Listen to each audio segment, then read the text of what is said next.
اور ہمیں تو ناز ہے کہ علی وہ ہے جس نے بچپن میں بھی بت کے سامنے سر نہیں جھکایا ہے، بت کے سامنے بچپن میں بھی نہیں جھکایا۔ یہ بڑی معذرت کے ساتھ اگر 2-4 منٹ ہو جائے میں آپ سے معذرت چاہ رہا ہوں۔ دیکھیے ہم جب علی ابن ابی طالب کا نام لیتے ہیں تو ہم کیا کہتے ہیں؟ حضرت علی علیہ السلام، ٹھیک ہے، علیہ اور اصحاب کا نام لیا جاتا ہے تو رضی اللہ تعالی عنہ۔ اور ہمارے برادران اہل سنت جو ناسبی نہیں ہیں، جو ناسبی نہیں ہیں، وہ اصحاب کے نام کے ساتھ رضی اللہ کہتے ہیں اور علی کے نام کے ساتھ قبلہ کیا کہتے ہیں؟ حضرت علی کرم اللہ وجہہ۔ کیا مانی؟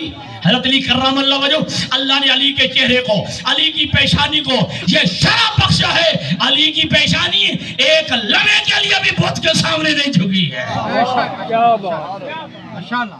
ایک لمحے کے لیے بھی علی کی یہ پیشانی کسی بت کے سامنے نہیں جھکی ہے۔